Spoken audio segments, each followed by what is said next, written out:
We're going to get started in a few minutes. If y'all want to sit down, we're after 6 o'clock.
Good evening, ladies and gentlemen.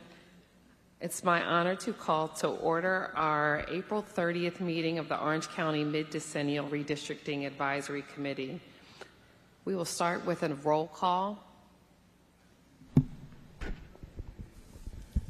Member Olszewski, Member Jackson, Member Kilsheimer, Member De La Portilla, Member Arias, Member Callan, Member Jones, Chair Perez, Here. Chair Evans, Present. Member Baga, Member Washington, Member Spears, Member Afont, Member Pizzini, Member Henry. You have a quorum. Thank you. The next item on our agenda is public comment. And before we start calling names, a couple of housekeeping matters. If you would like to participate in the public comment portion of the meeting, which is right now, there won't be an opportunity to speak outside of this public comment time. We need you to submit a public comment card, which you can get from any of our staff members in the back. We will need to receive that so that we can call you up for comment.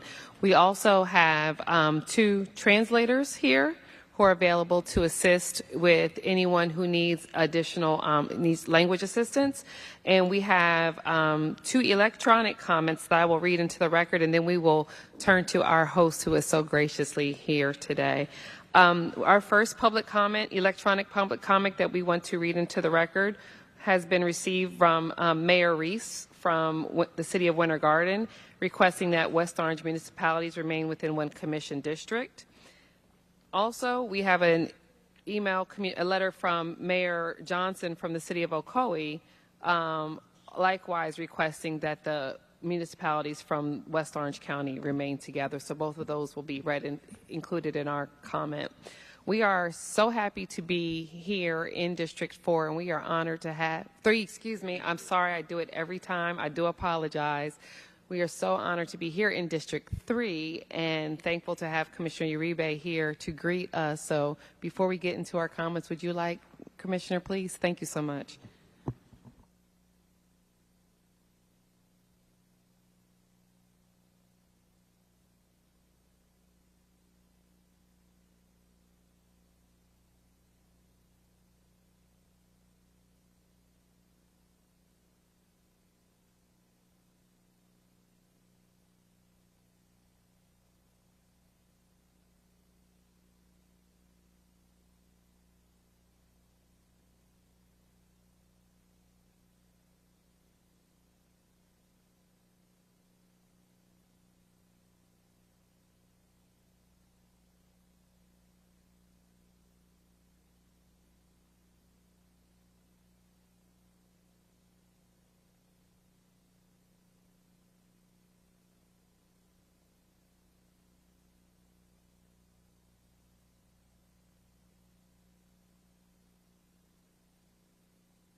Okay, wonderful. Thank you. First of all, I want to thank you all for coming to this beautiful district, District 3.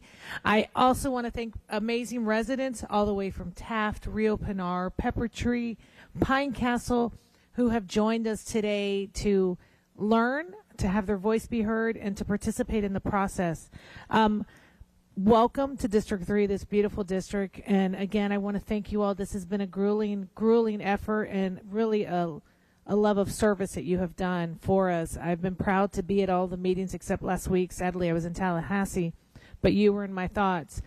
I ask you, I have been talking about this out in the community quite a bit. I have put it on social media. I have gotten comments. People are very concerned, and they don't know why we're doing this. And we've been really, really adamant myself of reminding people that this was voted for by the people.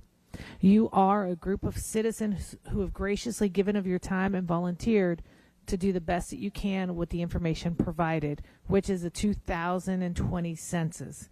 So all of your efforts are recognized, and I'm thankful. I'm thankful for the community for coming out tonight, having your voice be heard, but also learning what's going on. We are getting a lot of calls in our office nowadays of people asking, what's the new map? What district am I in? And I have to calm people down and say, we don't know yet. And what we do know is that it's being worked on, and that if you want your voice to be heard, come out to these community meetings. And then there's a lot of concerns of people not knowing who their next commissioner is going to be. I love District 3, but I'm also very aware that my district stretches from Dean and Colonial all the way to John Young and Taft Vineland, a very, very widespread district. But everyone in this community is equally as important to me. So it feels very personal. It feels like family. This is my family, my district. And I ask you that as you reconfigure these new areas, that we're mindful that these communities that are alike stay together. And also, I also want to remind you of someone who has a lot of municipalities in my district, to make sure that the next commissioner that will be in that role will have some leverage in an unincorporated area. So thank you all again for all you do. I'm very excited to see what's happening, and I've been impressed by the dialogue and everything that's happened. So thank you.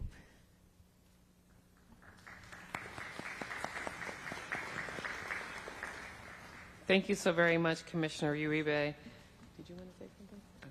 Here. We're going to move into our public comment. We have a gallery of chairs over here to my left, your right. We'll call 4 names at a time. We'll ask you to go in order that you are called, but we'll try to get the queue filled so that we can make this process as efficient as possible. Again, if you would like to participate in the public comment portion, please provide a completed comment card to one of our staff members.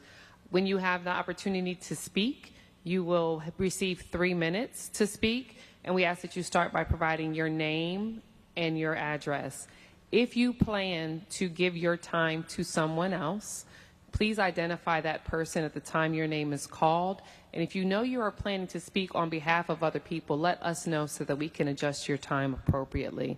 But getting started, we're looking forward to this is the most important part of our meeting. We'll start with Mariano Velasquez, Vicky Vargo, Cassie Lynch, followed by Luke.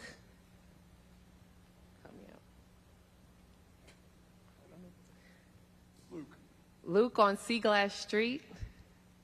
Sorry, you're going to have to help me with that one. So, Mr. Velasquez, or Mariano Velasquez is first. If you come onto the podium, followed by Ms. Vargo, Ms. Lynch, and then Luke. And you'll have 3 minutes. Thank you very much. My only concern would be that our home would be in the same area with other people that have the same concerns that we have, and not be grouped with other individuals who are having other issues or far away. And we're concerned about, again, our immediate area, and that's all I am concerned about. Thank you. Thank you. Our next speaker is Vicky Vargo. Will you please state your name and your address at the beginning? Vicky Vargo, 3800 Wingfoot Court, Orlando.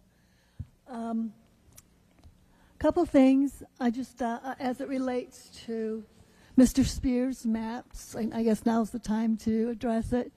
There's just a couple things that I noticed was in a couple of the areas, both in map 1 and map 2, where the map 1 that starts at Rosemont and goes down in east, and then map 2 for Holden Heights, Orla Vista, and Pine Hills, I couldn't identify any landmarks. So I don't know, maybe I missed it, but I think it's important that every district has a crown jewel, if you will, or a landmark. Otherwise, I'm afraid that those economically disadvantaged communities will feel slighted or left out. So I guess, you know, as we go through this process, I've been thinking, I did not support expanding the commission. So, but I've tried to step in the shoes of people who may have. So the thing that come to my mind is why someone may have supported expanding the commission is because they felt one of two ways. Number one, either they weren't seeing their commissioner, or number two, they weren't seeing things get done in their neighborhood. So this goes again to my concerns about economics and making sure that we don't put all of the economically disadvantaged neighborhoods together so that there's not enough money to go around to really get things done in a timely manner. So those are all my comments for today. Is it takes money to make things happen. And I know it's a little bit controversial in some groups, but I have kind of liked the idea of taking economically disadvantaged neighborhoods and maybe pairing it in the district with some more prosperous communities. Now, some people might say, well, I don't have anything in common with them. I don't want to be with them. But we're all in a community, and we need money to get things done. And if the community is saying that they want to expand the commission, the number of seats on the commission, because they aren't seeing things get done in their neighborhood, then there needs to be a little bit of give. And I just want to share, I only have 38 seconds, so I'll save that for another day. But those are just some of my thoughts for this evening. So thank you, everyone, for your time. I appreciate all that you're doing. Thank you.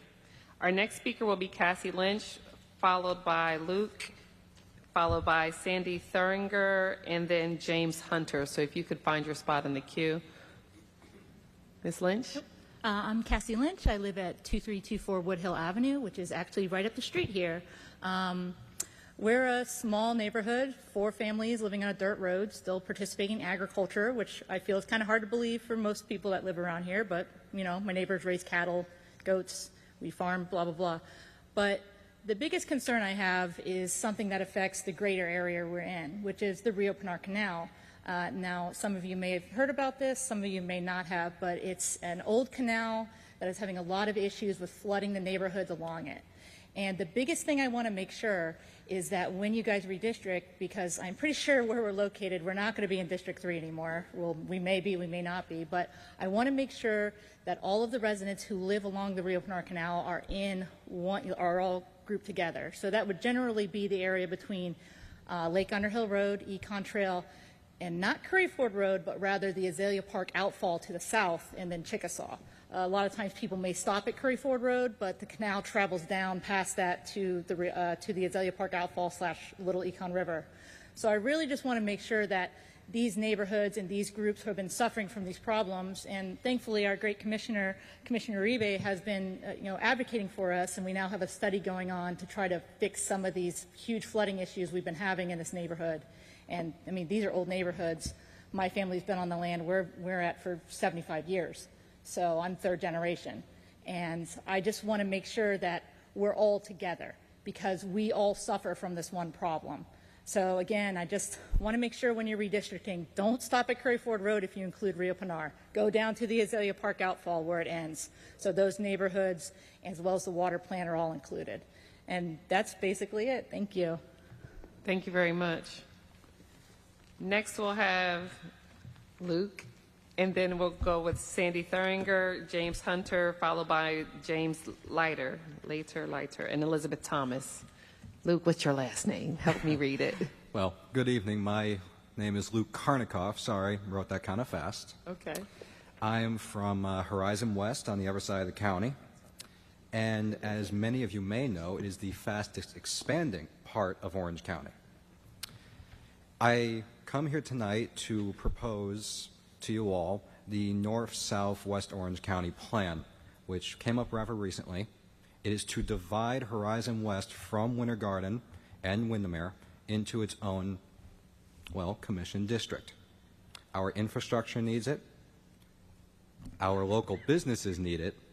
We are the fastest growing area in Orange County. Significantly, I speak on behalf of my community because in November I was a campaign manager for a local election. Went door to door, met with all the people. Everyone, no matter their political stance, they want this. They want the attention from the commission. I commend Nicole Wilson. She's done a great job already, a decent job, but we really do need the extra attention as we are expanding exponentially in Horizon West. And I'd also like to commend Mr. Baga for your plan that popped up last night, as it is a step forward in the right direction, I believe, to achieving what we see as, well, the right course of action for our governance, as many of us would even like to see Horizon West unincorporated from Winter Garden itself. But for now, we'll focus on the commission, and as your role as redistricting, we hope to see this accomplished. That's what we voted for, majority of us, when proposing the 2 new added districts to the commission. So thank you all, and I hope you make the right choice for the Orange County. Thank you, Luke. Next, we'll have Sandy Thuringer, followed by James Hunter, James Leiter, Elizabeth Thomas, and then Penny Velasquez. Ms. Thuringer, did I say it correctly? It's okay. Hi, my name is Sandy Thuringer, and I do live in Horizon West. Your address, please. I'm sorry. 6315 Point Hancock Drive. And I do live in Horizon West. And I also work in education. I work for Orange County Public Schools, so I'm used to speaking at the school board, not the commission.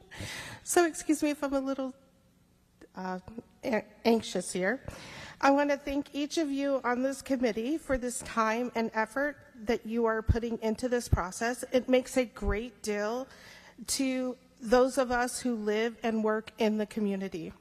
As someone involved in education, I do see firsthand how the decisions affect our growth, affect our schools, impact our families, our students, everything. The needs across West Orange are not all the same. And some areas are experiencing rapid growth, like my area is experiencing rapid growth, and unfortunately some of the infrastructures weren't there before we started experiencing some of this rapid growth. So, for instance, a gas station is, unless you want to go to Walmart, it is very far away for us. So there's kinds of things like that that need to be addressed in our area, because you don't want to leave people stranded on the side of the road if they can't get to a gas station. So we have some serious investment in transportation and services. Others are more established, and other communities are more established in the Ms. Wilson's district, and we know that they have different priority and different needs. And we just think that our needs need a separate commissioner, and maybe it will be Ms. Wilson, but we need a separate commissioner to address our needs of our rapid growth. And when you try to represent all of this under one single district, it becomes very difficult for one commissioner to give each part the attention it deserves. That is why I support the idea of creating a new district that separates the newer, higher growth communities from the older, historic areas of West Orange. And I've lived in both and love all of it, which is why I keep staying in Winter Garden area.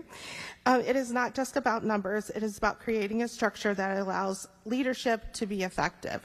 So thank you so much for all of your time and commitment to this project, because I know it is a big undertaking, and we really appreciate it. Thank you so much. Thank you. We next have James Hunter. Your name and your address, please. Thank you, committee members. James Hunter, 4521 RC Street, 32812. Thanks again. I want to talk about the maps that are going to be under review tonight and possibly next week. Spears 1 and 2. Again, I want to bring up the point about the east side, District 5. Its proportionality is large. It runs from the Seminole County line down to the Osceola line.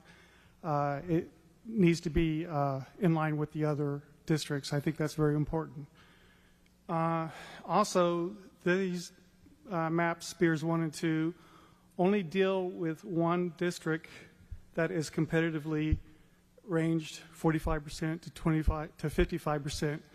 I believe that that was okay with this 6-member commissioners, but now we've grown into 8 members for commissioners, and we need to increase that number all the time. So I'd like to move into BAGA 1, which is going to be reviewed. It's a nice map. What I like about it is that it does have 3 competitive districts. Good job, Mr. Baga. And it could be polished a little bit on that proportionality factor, but there again, I see improvements coming along all the time, and I appreciate you, committee members, staff, and the ones who run the all the wires. So thank you. Thank you, Mr. Hunter. Next, we have James Leiter, Elizabeth Thomas, Penny Velasquez, and then Samuel Vilches Santiago.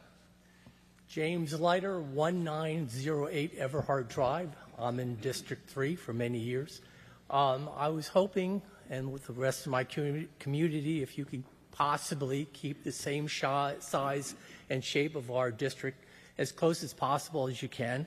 Keep our communities together and keep our district as compact as you possibly can. Thank you very much. All right, next, Ms. Thomas, followed by Penny Velasquez, Samuel Vilches Santiago, and then John Shirey. My name is Elizabeth Thomas. My address is restricted due to being prior law enforcement. I want to thank each one of you for being on this committee. I know it is not an easy job to do. I haven't ever done your job, but I've done something similar, and I know it's not easy, so thank you very much. And thank you for hearing us tonight, because you don't have to, so thank you. I am requesting to be able to stay with Commissioner Uribe. She is the best commissioner we've ever had in Orlando, in my opinion. We've had a lot of positive changes under Commissioner Uribe. From before she was to now, she hears us, she listens to us, and she actually communicates back to us. I've had her call me at 9 o'clock at night when I've left her a message earlier in the day, or she'll message me and say, hey, I'm at a meeting, can I call you later? But she actually listens. And that is something so rare from a politician. There's only 2 politicians in this country that I like, and she's one of them. So that should say a lot. Especially for anybody that knows me, knows that's a lot. But anyway, I just want to say thank you. And this is not an easy job, but please don't mess with Commissioner Uribe's district. Leave it alone.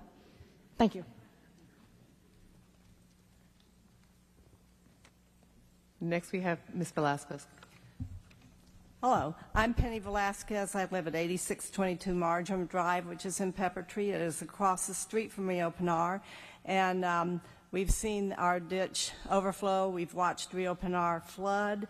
And I would like to actually see our area combined all the way down past Econ, try to keep us together, because we're going to have more flooding issues. Also, I would like to say that I was surprised to realize how large my Uribe's district is. And when I look at it's all the way over to Taft, all the way up to Dean and Colonial, I am shocked that she's been able to come to all of our meetings. Anything that we've had, she's been there. I am a native Orlandoan. I'm probably older than all of you, so I have seen commissioners come and go. And I've never seen anybody work as hard as she does.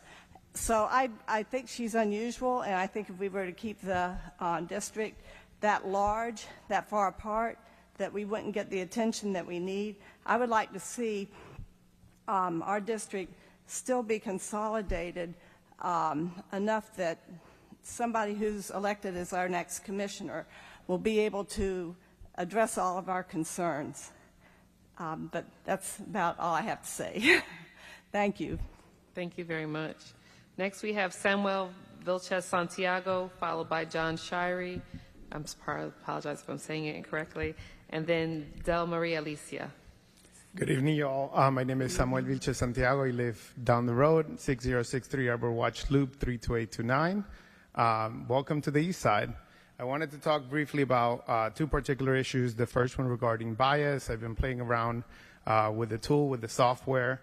And every time I start on the west side with the map, by the time I get to the east side, it's really difficult to then find, how to not split communities of interest because of the population and the deviation, right? And so that was something, as I was playing around with the map, that I wanted to mention.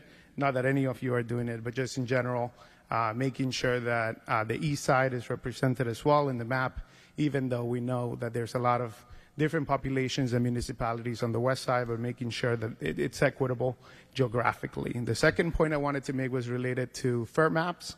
There was a conversation last meeting about the number of minority communities and minority districts that could be created in this map. I do want to point out a starting point could be the maps that we've seen for the state House of Representatives. So if you look at those maps, within Orange County, we actually have 2 majority Hispanic districts. Those are District 43, which is here, District 44. Down in South Orange County, we have a Hispanic access seat, which is District 35 at about 35% Hispanic. And then we also have 2 majority African-American seats as House District 40 and House District 41.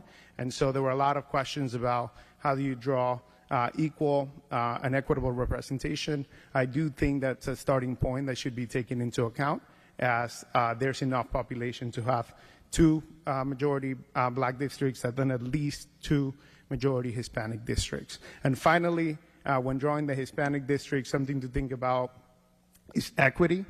It is great to have Hispanic representation. We've seen it in the county commission where we have 3 Hispanic commissioners. We need to maintain the level of Hispanic representation. The Hispanic community is growing, but at the same time, we have to really think about where these different Hispanic communities are grouped when doing the mapping. If you put a low-income Hispanic community next to an affluent Caucasian community, it's going to be really difficult for that Hispanic community to be able to elect their commissioner of choice in a district that looks like that. And so really want you all to think about that as you're drawing the map, making sure that you're taking into account the fact that this is a mapping process, but at the same time, it is a political mapping process. And these different communities behave politically in different ways. And so keep that in mind. Thank you all so much for the work that you do, and I'm glad you're out here. Thank you. Thank you very much. Our next speaker, John Shirey, followed by Del Marie Alicia, followed by Kevin Kelly, and then we'll go from there. All right. Good evening. My name is John Shirey. My address is also restricted as a first responder. I'm a firefighter, a union president. However, I'm here today as a resident of District 1. I live in the Stony Brook West area. I want to thank all the volunteers that are on the committee, and specifically Mr. Baga for this most recent map that kind of highlights some of the things that myself and some of the others like-minded in our area have been kind of talking about quite a bit. I wanted to kind of speak a little bit from my perspective as a firefighter. Having lived in that area for the past 10 years, the growth has been just insane. And a lot of our infrastructure, roadways, emergency services, stuff like that really hasn't kept up with it. And I think that's because of just how rapid the growth has been and the fact that we have 2 very different types of communities. We have the historic area where, you've got 100-plus-year-old communities that have their own different sets of needs and challenges, whereas on this other side you have the Horizon West side that, is all new construction, is building up very quickly. And Commissioner Wilson has done as good a job as anybody could do with the amount of workload that's been dumped in her lap with all this development. But I think what I would like to see, and some of the others in my area like-minded, is kind of splitting this district in two.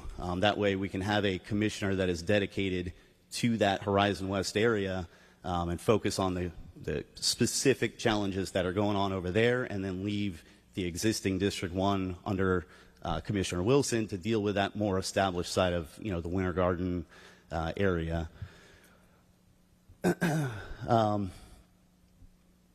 I think, again, the best way to do that is let these communities be their own separate districts. I think being able to group in the historic areas in one and having, the Horizons West as another is a great way to set up whoever that next commissioner would be for success, because they would have all like-minded communities. And then, of course, Commissioner Wilson would also have her own area that she's already very well established in. Thank you again. Appreciate your time. Have a great evening. Thank you. Ms. Alicia, followed by Kevin Kelly, followed by De La Esperant Jones. Hopefully I didn't say that wrong. And then Elijah Jean-Baptiste. And I will be making 2 comments, one on behalf of my employer and one on behalf of myself Okay. as a resident. I filled out 2 comment cards and... Right, but you get 3 minutes. Good evening, co-chairs and members of the committee. My name is Del Maria Licea. I'm a senior counsel of voting rights for Latino Justice. Our office address is 4700 Millennium Boulevard, Suite 500, Orlando, Florida. Latino Justice is a national civil rights organization with over 50 years of experience fighting for the civil and political rights of Latinos and other marginalized communities. We have our Southeast Regional Office right here in Orange County, and we're deeply committed to ensuring that this redistricting process is fair, equitable, and sufficiently reflective of the county's diversity. Orange County is a majority-minority county where over 60% of residents identify as Hispanic, Black, Asian, or multiracial. Given these demographics, at least 5 minority-majority districts can and should be drawn. These districts must be designed in a way that preserves communities of interest, provides fair representation, and complies with the Federal Voting Rights Act. While race cannot be the predominant factor, it must be considered to ensure that minority voting strength is not diluted. We are especially concerned about efforts to pack communities of color into single districts, which diminish their voice and influence across the map. It is possible and necessary to keep communities whole, such as Pine Hills, whose residents have shown up in force to every meeting to have their voices heard. We commend the residents and youth of Pine Hills for their passionate and consistent commitment. It is entirely achievable to keep communities like Pine Hills, Conway, and Azalea Park together while also creating at least 2 majority Black districts and 3 majority Hispanic districts. We'd also like to pose some questions that can be addressed later about transparency. We were curious how the sponsored maps are being accepted, if there's additional criteria other than the traditional redistricting principles. We also want to clarify that while districts must be contiguous, they do not need to be geometrically perfect. Most political boundaries, such as precincts, cities, and even the county itself, are not shaped like boxes. Effective districting should make sense to residents and help avoid gerrymandering.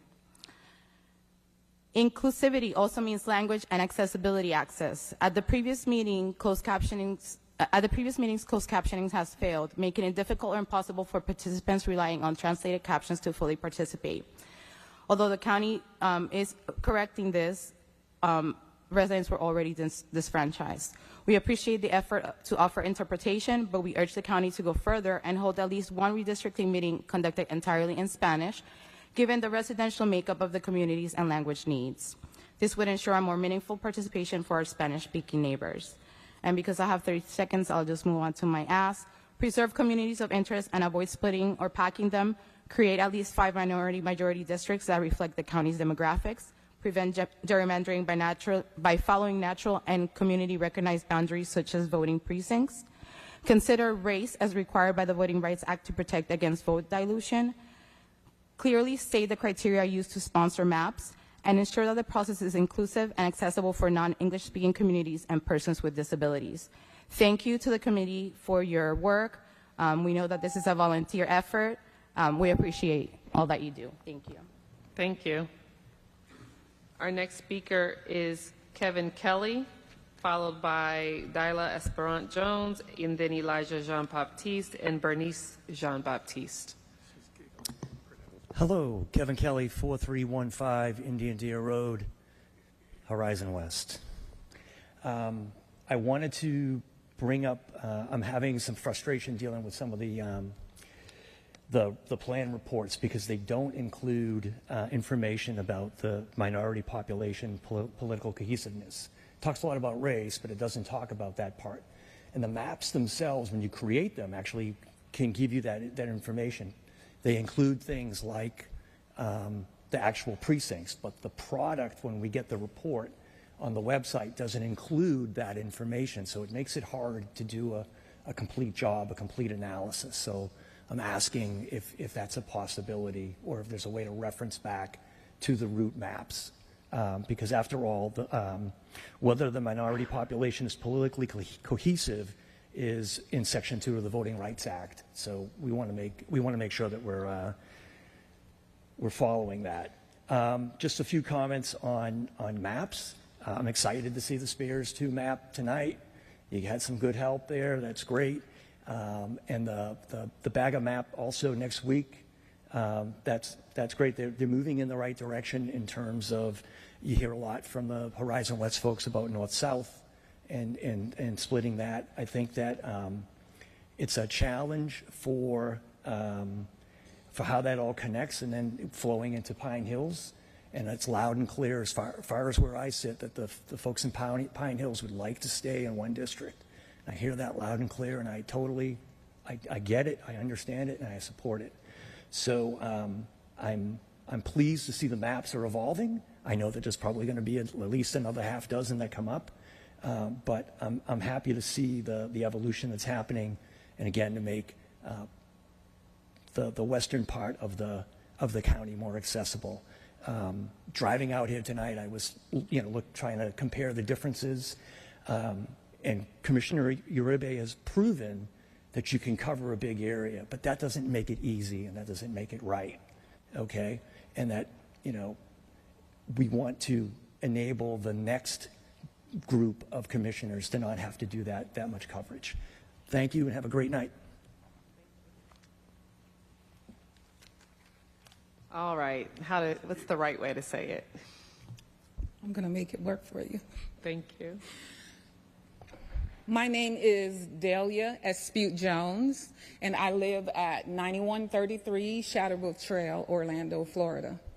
I am a proud United States Army retiree and combat veteran, and I've been living in Orange County since I retired 21 years ago today.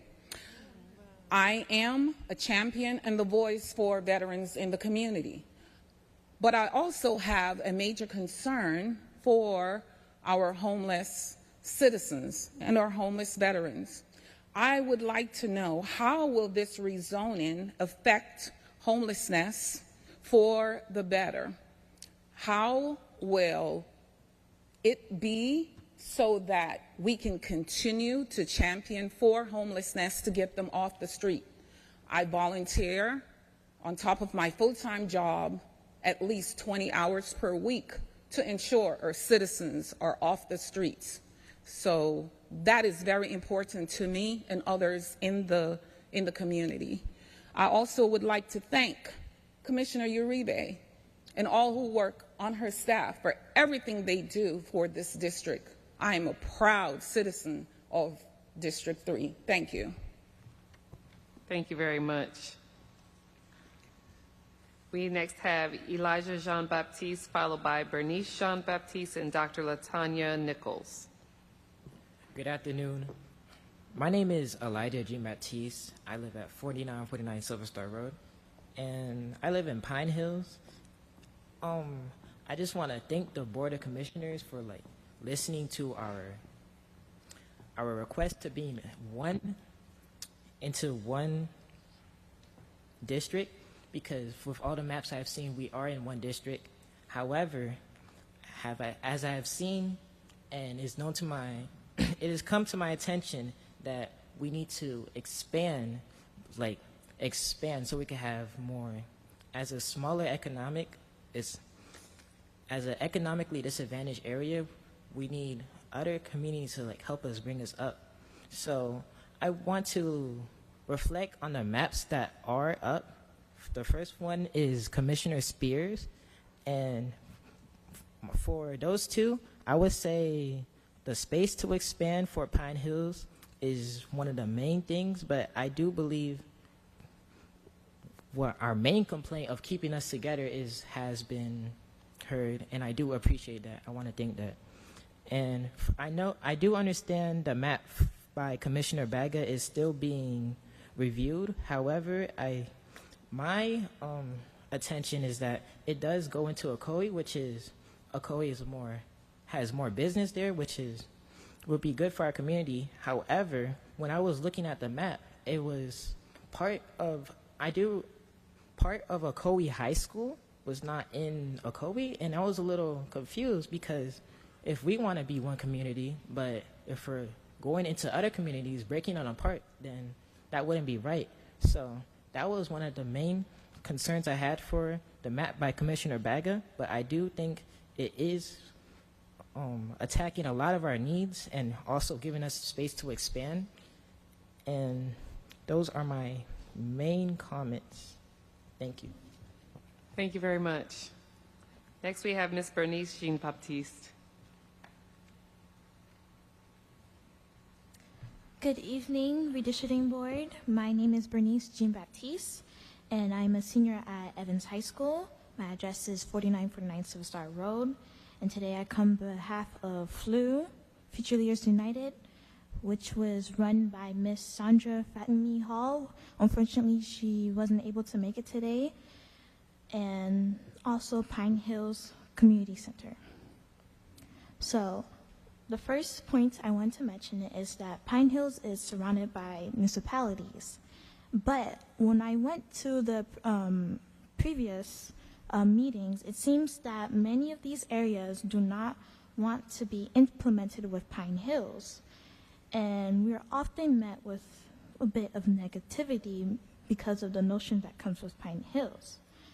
There is a certain notion regarding our community, such as one claiming that we are full of crimes, and I understand where that comes from, but I would also like to iterate that our community is full of talented and educated people. So, and additionally, members of our community often work in areas nearby, such as Metro West, Ocoee, Apopka, and many more. Therefore, we are crucial contributors to the business development, and I hate that a certain group which causes these problems is causing this notion regarding our whole community when that is simply not true.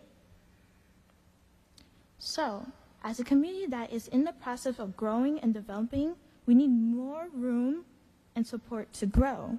Just as Elijah iterated, this is why the maps being drawn are very pivotal to us.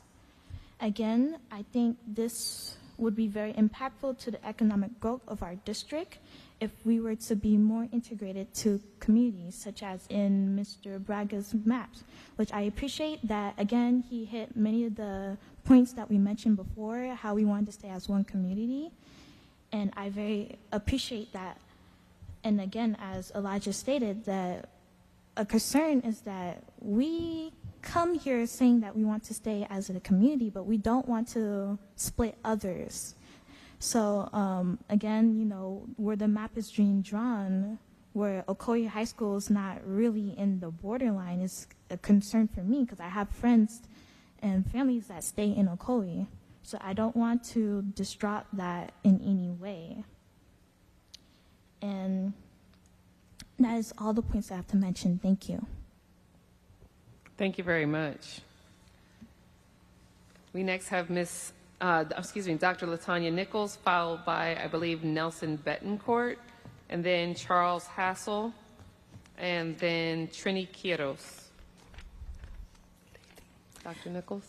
Thank you. Good evening, distinguished panel. Thank you all for allowing the opportunity for us to come out and voice our thoughts on behalf of our community. I am from Pine Hills Community. I represent the Pine Hills Community Council as well as I represent the residents in that area.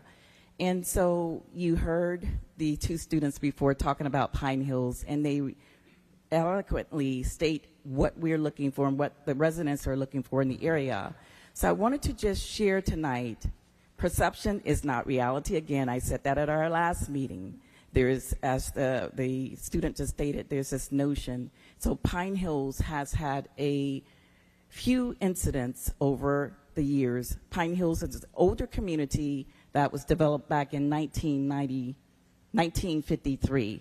And we know that's almost 73 years at this point. So it is an older community. And as someone said earlier, it's historical. A lot of older buildings, a lot of older tenants that are currently there. I wanted to share some information. I know we're using the 2020 census data to develop our maps, but I went to Data USA and the census data to look up some additional information that might help us as we're drawing the maps and thinking about who is currently in our areas right now, right? This data, there's a disclaimer, right? There's always that margin of error that we have that we know is there when you're talking about data. And so when I looked at the information, it said the population is currently 82,264 individuals. Our poverty rate is currently, as of 2023, 18.5%. When we think about the median property value in the Pine Hills community, and of course we're advocating for our particular areas, but we're also looking at the areas around us as well. The property value currently, as is indicated in this data, is at $233,700.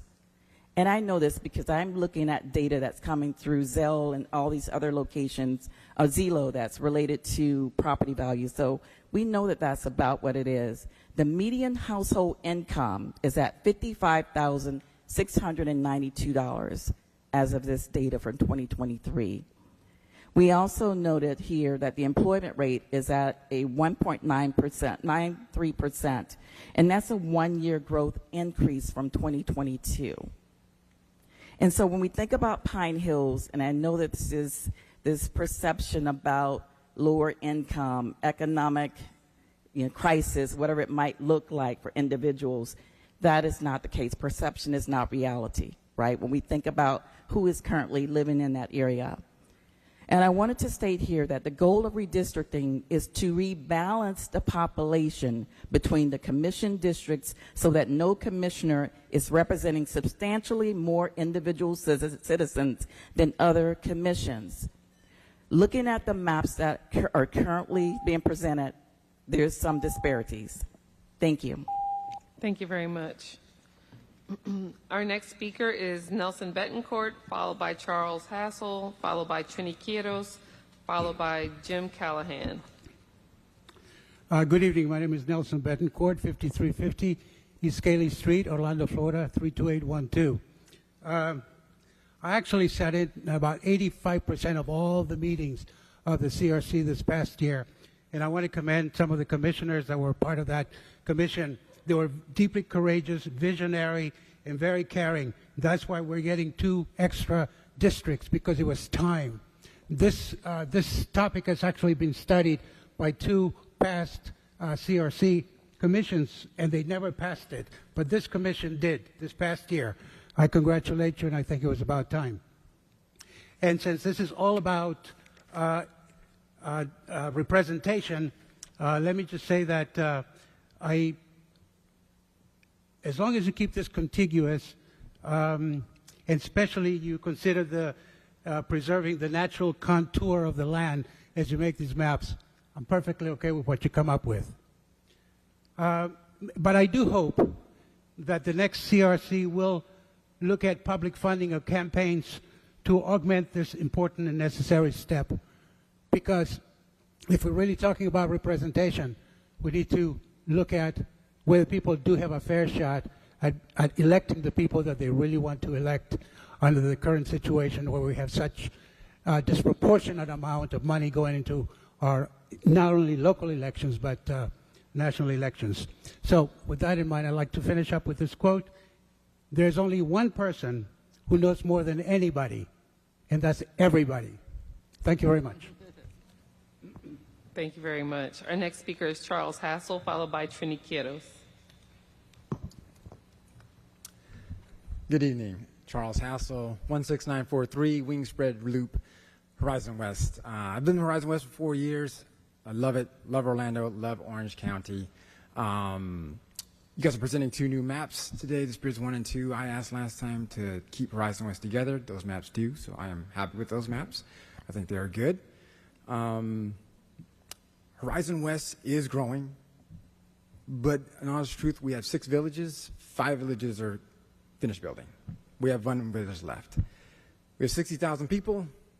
We may grow to 70. These districts, any one of these, are going to be around 175,000, 180,000 people.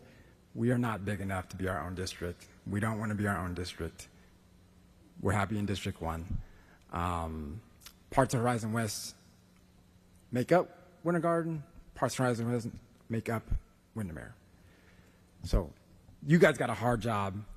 I'm happy with the latest 2 maps. I'm sure there'll be many more, but you guys keep the good work, and thank you for your time. Thank you very much. We next have Trini Kiddos, followed by Jim Callahan, followed by Octavian Cantilli, and then William Roush. And those are the last cards I have. Good evening. Trini Quiroz, 2000 Hillcrest, Orlando. I lived for 20 years, few blocks from this location. I own my property, was a beautiful home, but COVID took a lot of responsibility for me not having that anymore. Nonetheless, even though I live most of my time in the east side of the county, I have always advocated for every side of the county. For those who do not know, Orange County has 1,510,000 persons. Out of those, 500,000 and growing are a Hispanic background. It is impossible. I don't care how many adulations and how many good things you say about a particular elected official. No one can handle a disproportion in their district. 250,000 people per district, as we have right now, is an insult to the taxpayers and to the people who suffer in this county. I am speaking on a different tone than most people do because I don't just speak about the homeless. I serve them. I dress them. I visit them. I go into the woods with other people. We actually do see the homeless, which are not the way they are saying 2,000, 3,000. It's more than 10,000 homeless in Orange County. But a lot of people like to look the other way. It's not with me. And it doesn't matter which district it is. Each district has homeless, hundreds, thousands of them.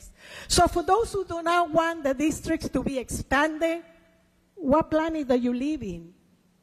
We need to make more districts so the people, the taxpayers, the homeowners have representation. And we need that, not with a cloud of few preferred people, but with all of the ones that may not be homeowners or business owners, but they are residents of each of those areas, which is right now 6. For 8 districts, and for representation that represents the people, not the politicians, not the people that give big donations, but we the people. And I will continue to speak like this because in 33 long years of my life in this county, I've been fighting for those who nobody sees or nobody cares. Thank you. Thank you very much. Our next speaker is Jim Callahan, followed by Octavian Cantilli. And again, if you wanted to participate in the public comment section, I need to receive your public comment card. Hi, I'm Jim Callahan. I live downtown at 204 East South Street, downtown Orlando. And I live in District 3. I'm Precinct 301. And I was looking at the congressional district maps because we had the testimony by Dan Helms of the Supervisor of Elections Office that we need to follow the congressional district lines.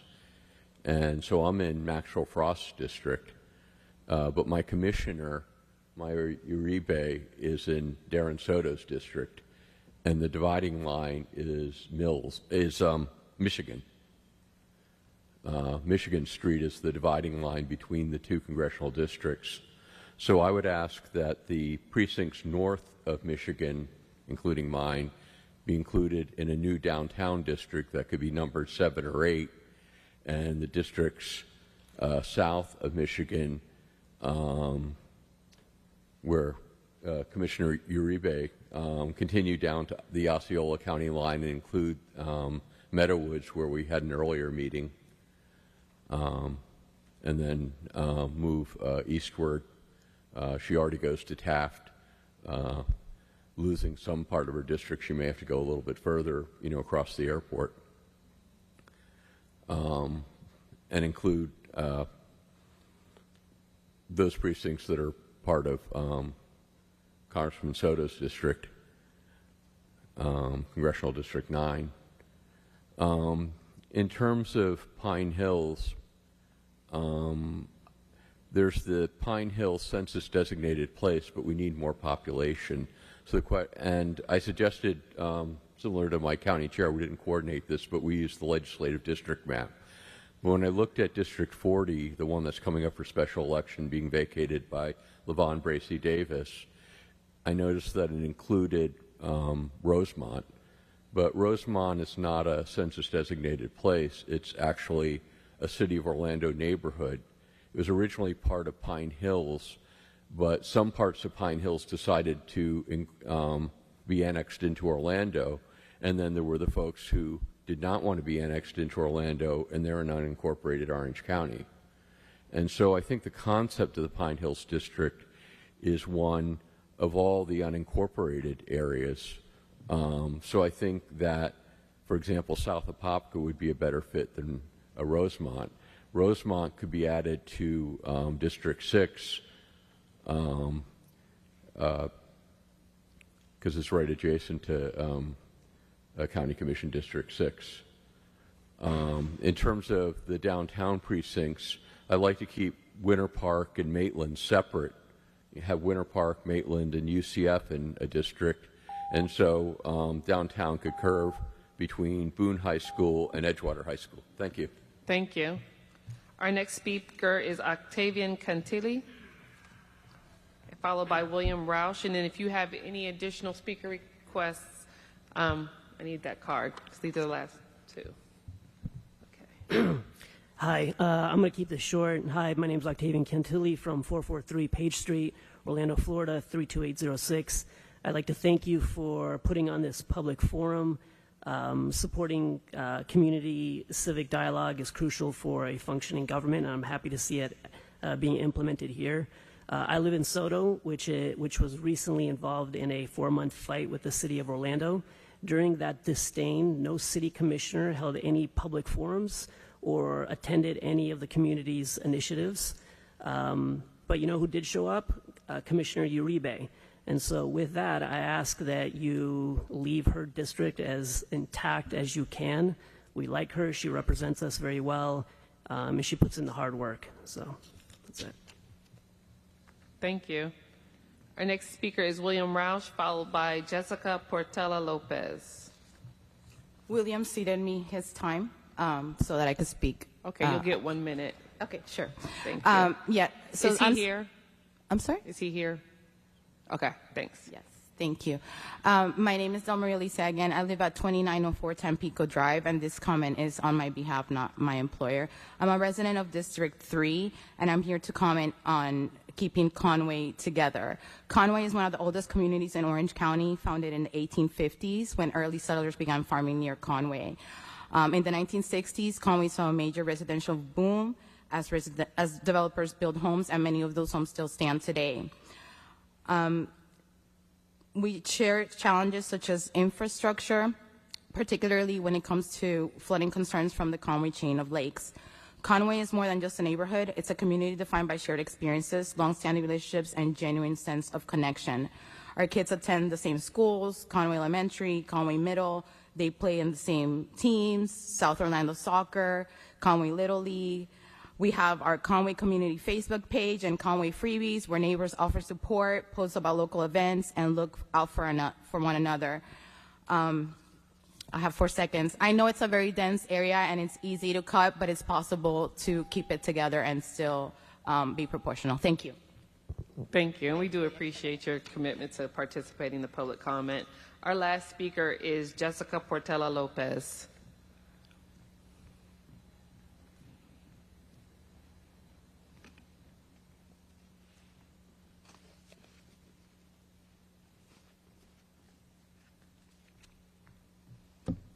Hello, everyone. My name is Jessica Portela Lopez. I want to thank you guys for your time here. We really appreciate you guys. I'm a UCF student. I live like kind of right next to the airport. I'm at 4701 Old Goldenrod Road. So it's like, well, besides the point. I'm a UCF student now. I went to Colonial High School. I went to Odyssey Middle School. And I don't know too much about the subject, but I was hoping that Azalea Park would be kept together, and Azalea Park, Conway, and Rio Pinar.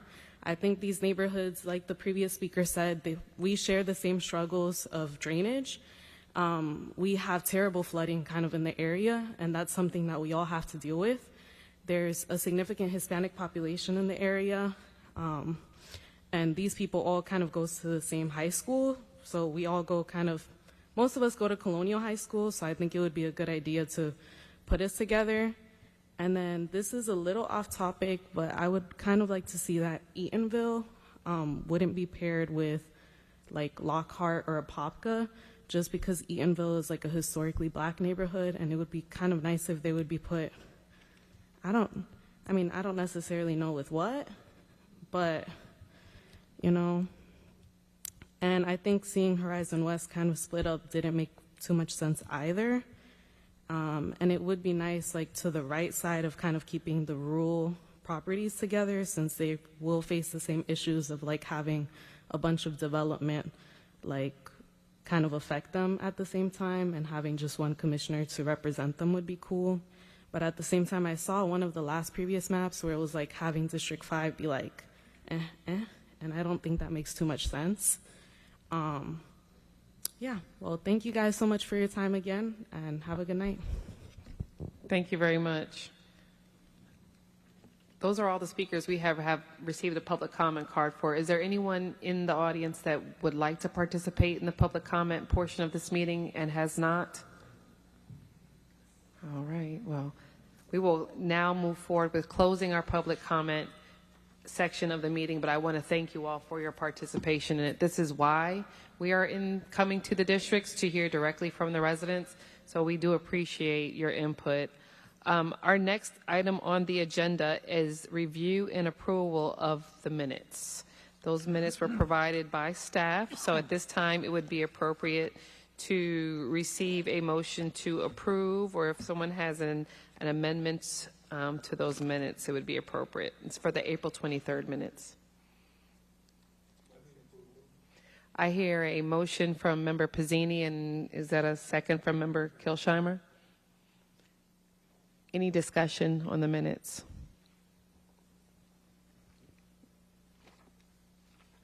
Oh, I thought you were, okay. Hearing none, we'll call the question. All in favor of approving the amendments, please signify by saying aye. I'm sorry, the minutes, please signify by saying aye. Aye. Aye.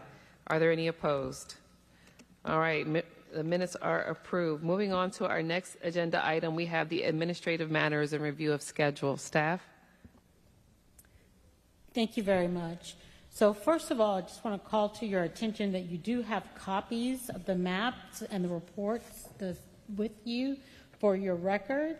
And then also on your agendas, there is a QR code. You can scan that QR code if you want to be able to go to the map itself and zoom in, zoom out, etc.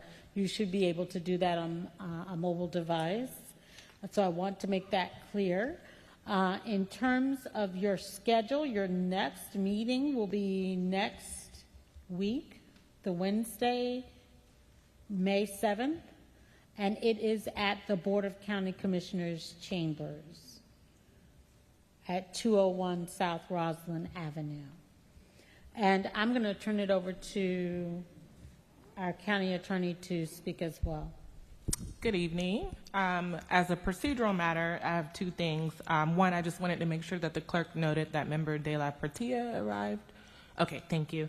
And then second, when we move into the debate discussion or portion of our agenda, I remember the last meeting, there were quite a few questions that arose while you all were discussing the map. So I would ask to preserve your time to save those questions and then send them to me via email, and I will compile them and provide the answers for at the next meeting. Thank you. Thank you, Attorney White. I think that's actually a really important point, that we want to make sure that the 15 minutes of time that we have for discussing maps is really focused on the map. While there are obviously some procedural questions we may have, if that question you have does not need to be solved for the purposes of that 15-minute discussion, I do ask that you hold it. I think that makes our discussion more, I will say, appropriate for the time. All right. Any questions from our members for our staff?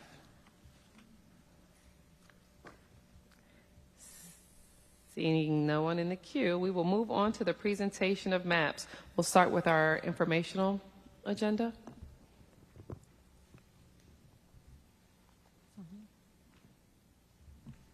Yes, we have one map on our informational agenda. That map was submitted, by member Baga.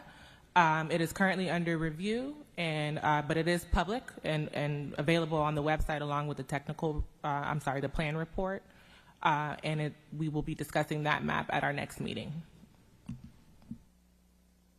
Madam Chair, would it be appropriate to ask a question on that map now, or we have to wait till next week? No, it would be next week when it's on the discussion agenda. Okay. Thank you, but thank you for asking. We'll move forward with our discussion maps. During this part of the process, we will have our sponsor who submitted the maps come forward and make his 5-minute presentation, and then we will turn to staff for the county staff review, and then we will turn into our 15-minute discussion among the members.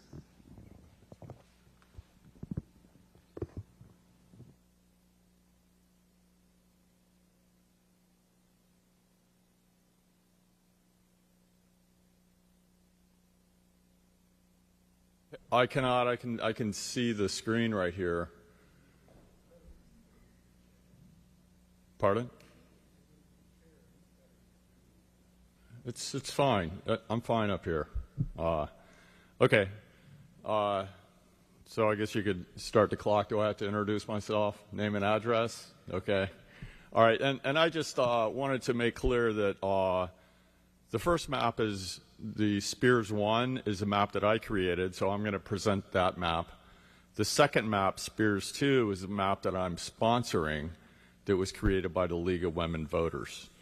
And the League has a representative here who is going to present that map. So my comments are about my map. First of all, I just would like to thank all the members of the public for coming out.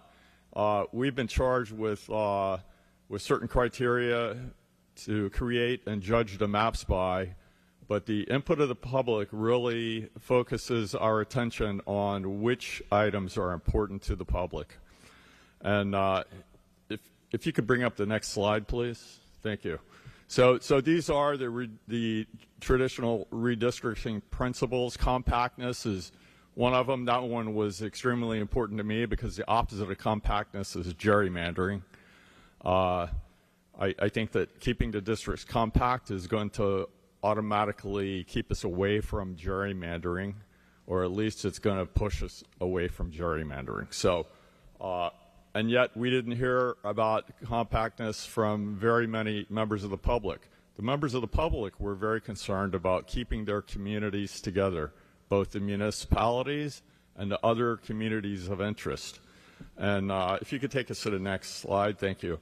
So that brings us to what is the overriding concept behind my map, and really the elephant in the room we've been talking a lot about keeping the municipalities together, even census designated places, and I think that this is the right thing to do.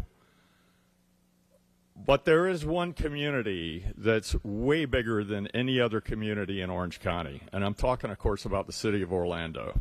So while I think that it's very important that we respect the boundaries of the smaller communities, we also need to respect the boundaries of the city of Orlando and not dilute the voting power of the citizens of Orlando into many different county districts.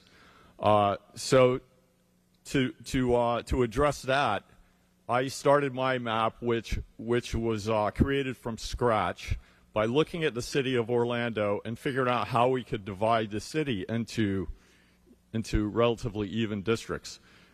Let's take us to the next slide. There you go. So you can see that the city limits are shaded, and what I've done is I have kept the city of Orlando largely, probably 98% within 3 county commission districts.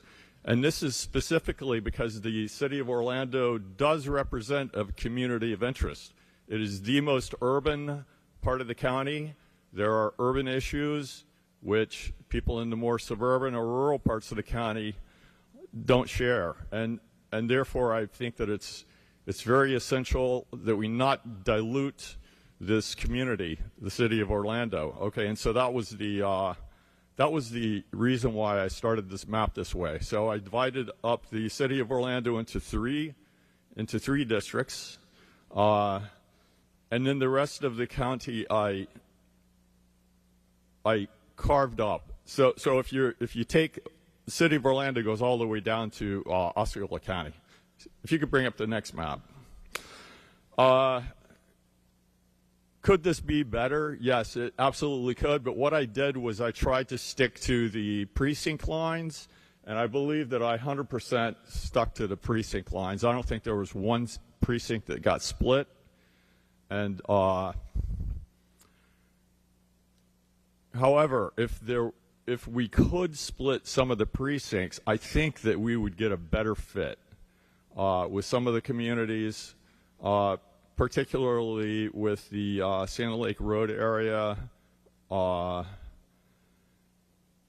and some of the areas along the edge between, I believe it's District 6, the one with Pine Hills. That's another one where it could probably be improved by splitting some of the very large precincts. Yes. We're going to give you 5 more minutes. Do you need a full 5 minutes? I'm pretty much done with my presentation. Okay. So I'm not going to talk about all the other individual precincts. I'm going to let the analysis of staff and the consultant do that. But I just wanted to let you know what was the conceptual reason behind the map that I drew. And it's to respect the desire of the citizens of Orlando and our urban core that their municipality and their community of interest also are respected. Thank you. Thank you. Attorney White. Yes, thank you. Thank you, Member Spears. I'm just going to go through the traditional redistricting principles in my analysis. I'm also going to touch on the maximum population deviation as well. For this particular map, the maximum population deviation is 6.17%. That is under the 10% threshold and presumptively meets the 1 person, 1 vote standard. The numbering of the districts is compliant with Florida Statute 100.041 and Section 204A of the county's charter, with District 7 being subject to the initial abbreviated term of 2 years. The districts are contiguous. They are fairly compact as well. There is a split of at least two municipalities. Ocoee, the city of Ocoee and the city of Orlando appear to be split, as Member Spears stated, between 3 districts. Ocoee appears to be split between 2 districts. with respect to these census-designated places, also known as communities of interest. The CDPs of Alafaya, Conway, Dr. Phillips, Fairview Shores, Lockhart, Pine Hills, and Union Park are all split between districts. Districts 1, 2, 5, and 6 retain their original cores. And this map plan does not keep all incumbents within their district. I believe the only incumbent that is shifted from the district is Commissioner Scott from District 6. However, that does not render the map proposal legally indefensible, as I've stated many times. The districts, in summary, appear to be compact, contiguous. They presumptively meet the one person, one vote threshold, do not appear to be racially or partisan gerrymandered. And just one slight note on the demographics of the voting age population under this map proposal. District 3 and proposed District 3 and proposed District 7 both have a Hispanic voting age population plurality, and District 6 has a Black voting age population plurality. Thank you. Thank you, Attorney White. It's now time for us as a commission to take this time to have our 15 minutes of discussion. For the benefit of the public, this is not a time where we engage with members of the public for public comment. It will just be discussion among the members of the commission here. So we'll kick that off, and I see Member Affont is in the queue. Let me start by saying each district is going to need to lose 70,000. I know that everybody would hope that you could do the same thing, but it's not going to happen. I have a concern that this is the second time that we've taken out Commissioner Scott out of his district and put him in another district. And technically, we took Maida Uribe and put her in District 7. So that is something that does concern me. And at the end of the day, they vote on the map that we recommend. And if it puts them out of their district, that might be a little bit of a problem. There is a fixation also, in my opinion, for many of these maps with the 178. To be quite honest, currently, District 6, to my left, has almost 29,000 less than the other districts, and everybody was fine with that in the past. So it's not you could still be within the 10-point margin of error. So when you do your maps, please take that into consideration. Also take into consideration something that I disagree with, something that has been said here. My experience doing 2010, 2020, and now again 2025, is that when we go to redistricting, once the maps have been approved, we tweak. We do not create a new map. It's never been done before. So the map that you're going to prepare, take into account, there's a good chance that in 2030 might look the same. Said that, let me bring Mr. Spears here to my right, and I want to bring my concerns about this map. First of all, as it's been said more than once in these meetings, Orange County is a minority-majority county. Okay? We have here 5 white districts, 1 African-American district, and 2 Hispanics.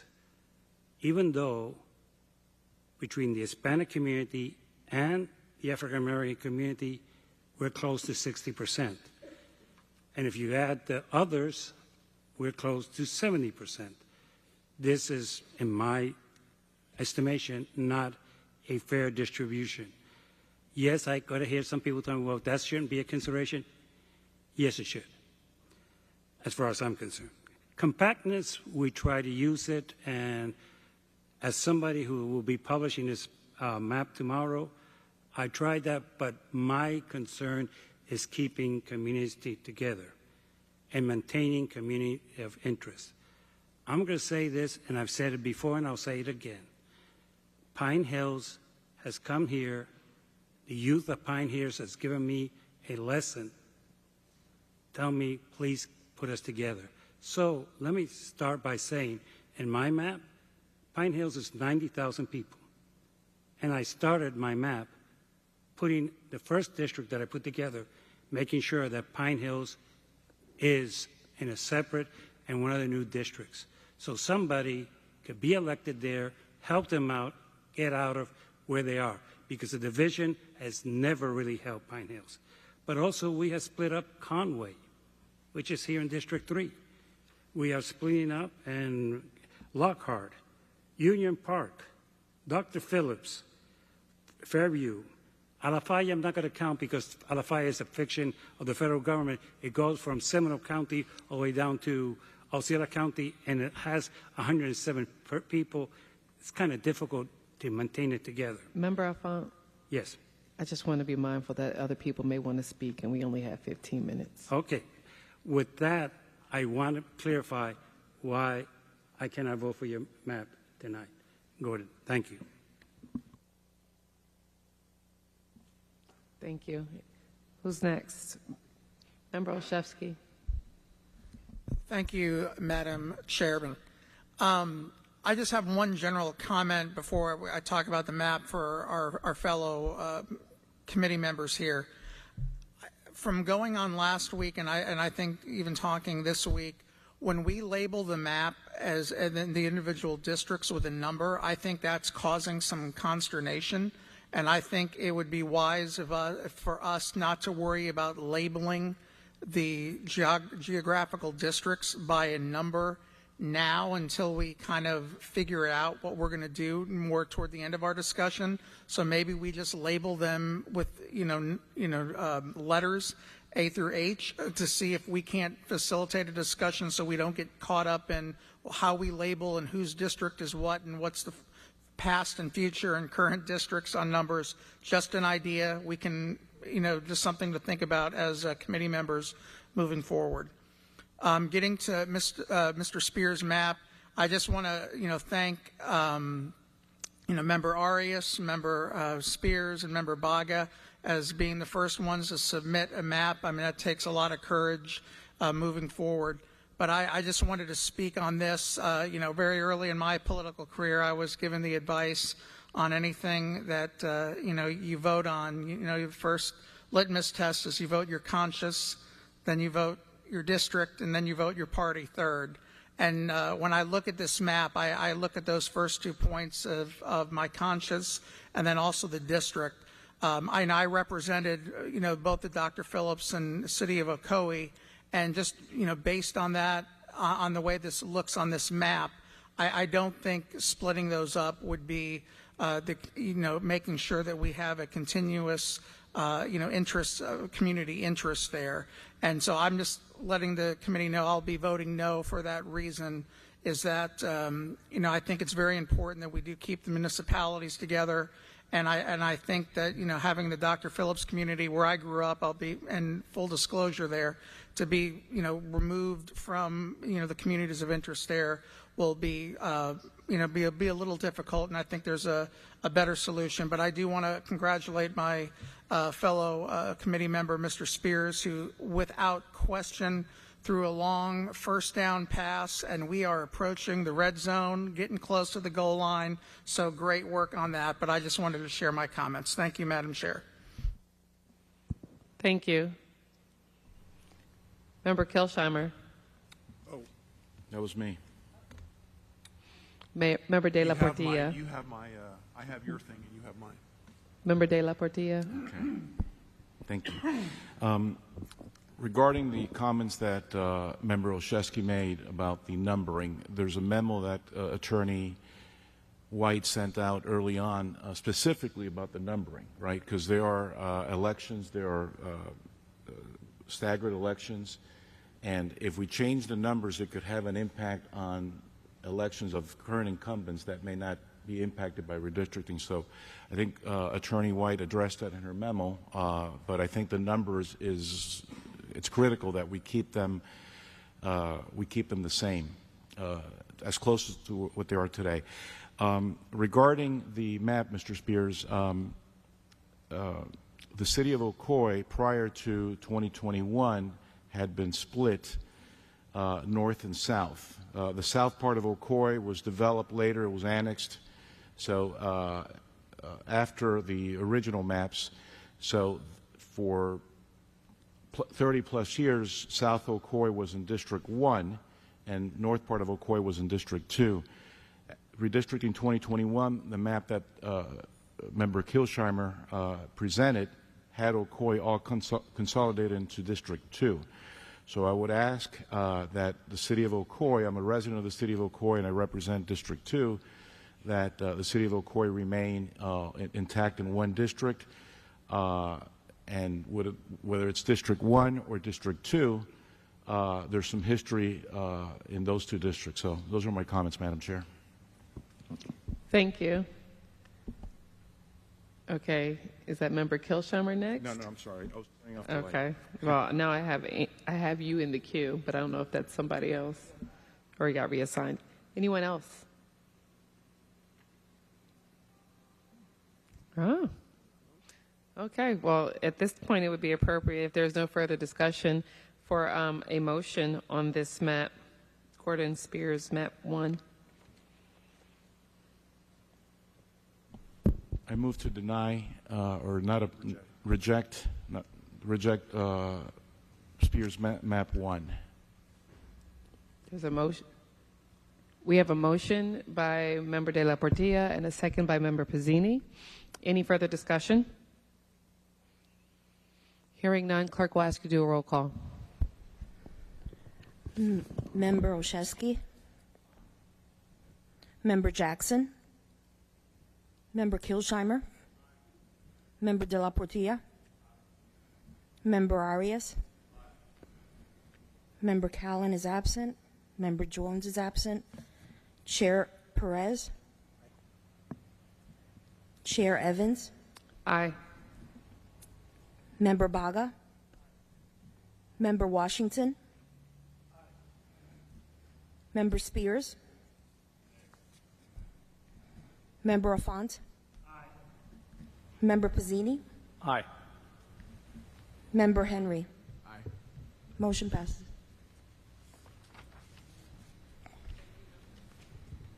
Thank you, Member Spears, for your fearless efforts.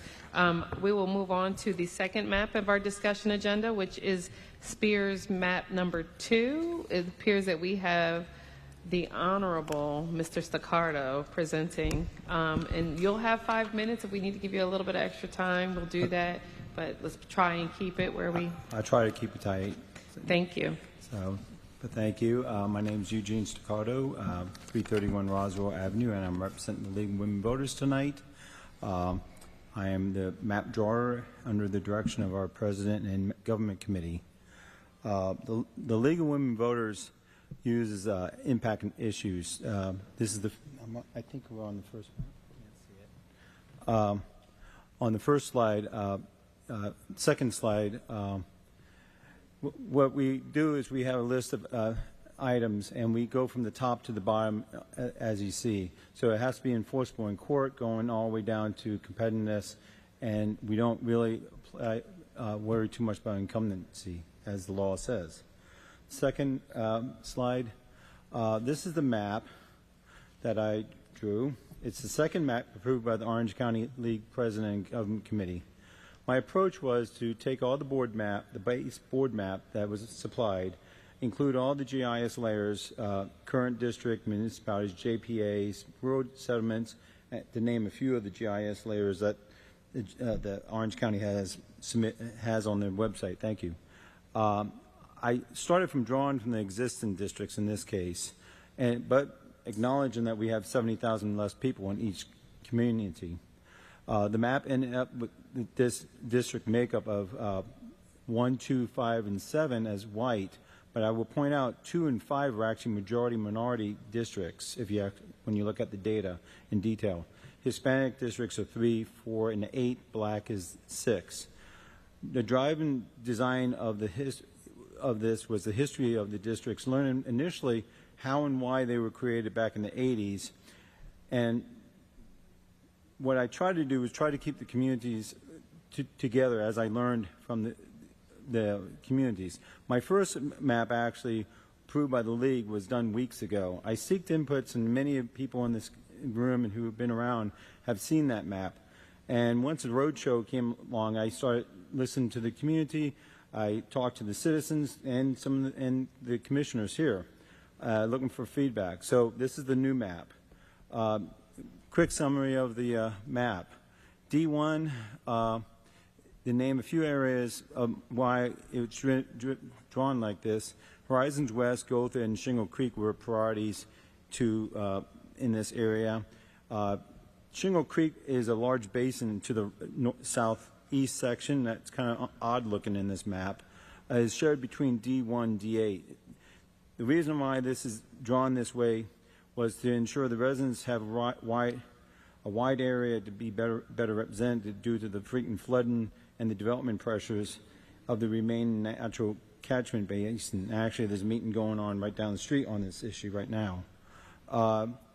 D2 evolved after the communities voiced their concerns about Lockhart, and I responded by redrawing that, protecting the cities of Popka and most of Ocoee, additionally the JPA and the Wekiva Protection Zone.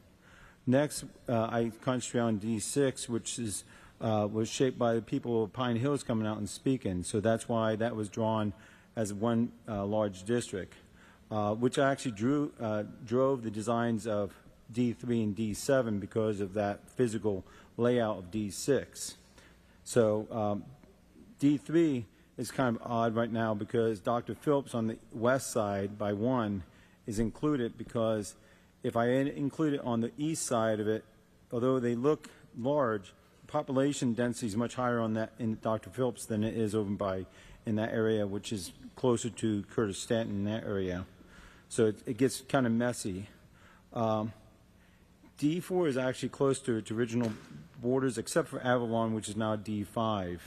D5, a small part of Avalon was included, and the reason I did that was I think they have more in common with the physical area of D5 than what Lake Nona, which would be potentially the other area to be drawn into, has in common with the university east side of town. And it's also intended to protect the Econ Basin within that large area, which is mainly rural, unoccupied, especially south of the 528. I'm sure this map's not perfect. I know it's going to change. I'm going to be really all ears for you all to dig into this thing, and I'll go back to the computer and draw some more. But, you know, the thing is, it's all a compromise. And I have my prop here to show what happens when you do something and I have friends come in and they want me to move one little piece, and it take an hour for me to actually get to the next place. Another thing, I'm not worrying so much about cities to the extreme because this week the city of Winter Park just put in another annexation. So we're never going to be able to catch that cat down the street because they're going to continue. We want to get the majority of those in, knowing full well there's going to be little piece parts all the time. So it's a best effort. I'm looking forward for the community and the board to rip this apart and tell me what's wrong with it, and I'll go back to my computer tonight and work again. Thank you. Boy, that was pretty good, huh? Very good, very good. Thank you. Attorney White. Thank you, and thank you, Mr. Staccardo. This will follow the same pattern as the previous analysis. The maximum population deviation for this map is 2.15%, so once again under that 10% threshold, presumptively meets the one person, one vote. The proposed numbering is compliant with the Florida Statute 100.041 and Section 204A of the Charter, with, again, District 7, proposed District 7 being that district subject to the initial abbreviated term. And if I may slightly deviate from what I was doing, to respond to Member De La Portilla, there will be a final public hearing, obviously, on all of these maps. So if necessary, we can tweak the numbering on the fly at that time. The districts are contiguous. They are fairly compact. The municipalities of Belle Isle, Ocoee, Orlando, and Winter Garden are split between districts. The census-designated places, also known as the communities of interest, several of those are split. The Alafaya, Conway, Pine Hills, and Union Park are once again split. between districts. All 6 of the existing districts retain their cores under this map proposal. And this map also shifts at least one incumbent out of their district, and I believe it is once again Commissioner Scott from District 6. In summary, these districts are compact, fairly contiguous, meet the maximum population deviation threshold, and they do not appear to be racially or partisan gerrymandered. And just some notes on the demographics. I know Mr. Staccato briefly touched on that. Proposed District 3 has a Hispanic voting age population plurality of 38.01%. Proposed District 4 has a Hispanic voting age population plurality of 49.79%. District 6 has a Black voting age population majority of 50%. And District 7 also has a Hispanic citizen voting age population of 48.13%. And proposed District 8 has a Hispanic voting age population majority of 50%. Thank you. Thank you, Attorney White. This time is for us to turn to the members of the committee for our discussion on this map. We have 15 minutes. At this time, I see first I had Member Olszewski in the queue, and then Member Arias. Thank you, Madam Chairman. And as Member Afont always reminds us, 70,000 people have to be removed from each of the districts, and that is not lost, I know, on all of us. And I think there's a wise way to be able to carve out those 70,000 from each of the current districts. But again, using, what I expressed before as, listening to your conscience and then as well as voting your district, I think splitting up the cities of Ocoee and Winter Garden are not a wise idea when we're making a map for these 8 new commission districts. And again, with this map here to removing the Dr. Phillips community is not a community of continuing interest there. So I'm just acknowledging that I will be voting this map down. Thank you, Madam Chair. Thank you. Next, I have Member Arias. Mr. Staccato, your district number 5 looks really familiar to me. I see what you did with number 3. I can't agree. I kind of agree with Bobby on that with the Dr. Phillips issue. And I also agree with Committee Member Alfont. I think any map that's going to end up splitting Pine Hills is flawed. They've clearly come to every meeting, and they clearly want to be together. And I know they want to become a municipality. And I think that's going to be a difficult task for them, an arduous and difficult task for them when you take into consideration that they're going to have to do it through the Florida statutes. So maybe the best we can do for Pine Hills as a county is to at least give them an opportunity to have their own commissioner, because I do know that becoming a municipality here in Florida is a difficult and arduous task. And when you take into consideration that most of the experience that I had last week about Ocoee and Winter Garden, I don't think it would be a good idea either to split either Ocoee or Winter Garden. So I think you made some good strides here, but I still think we need a long way to go. So I have to agree with Bobby on this, and I would not be accepting this map. I think it would, I'd vote it down. But thank you for the effort, Mr. Staccato. Next, I have Member Alfont, and then I see I missed Members Henry and Baga as well, so you all are after him. Eugene, thank you. But you asked for advice as to what could do to improve this map. Don't divide Ocoee, don't divide Winter Garden, and don't divide the communities that you divided, particularly Pine Hills. You know, it hasn't been mentioned, but there's 28 precincts that you have split, and that's something between you and everybody else. But the thing that I do take exception is District 3 was the first historically Hispanic district in Orange County. 39% right. or 38% is a nice number, but that takes 10% down from what District 3 is right now, which is 49. That part you need seriously to look over. do not decrease the Hispanic population in District 3, and that is the reason I will be voting against it.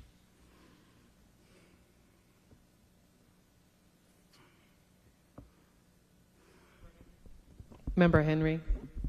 Awesome. Thank you, Madam Chair. Eugene, great step. I was trying to orient myself to see you, but I think this is a step in a direction. Man, 6 is getting it today, aren't we? I agree with some of the other board members about splitting up different communities. I know that we talked a lot about Pine Hills, but Coed Winter Garden, Dr. Phillips is the part that I'm looking at right now. But as this map currently stands, like I said, I think it's a good step, but I would be a no on this. Member Baga. Great to see you. Oops.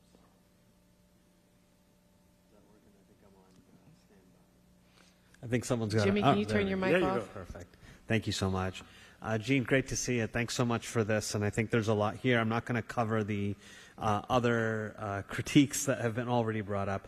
I live out in the east side, and so my concerns are with 4 and 5 specifically, just because I understand it's always tough with Avalon and Waterford and whatnot, but I think there's just a lot more in common with the UCF area, Waterford, Avalon, that whole Alafaya area. I think that it probably makes more sense to have them more unified, and so I think that's my primary criticism for the next iteration of this, which I know you will bring before us. Thank you.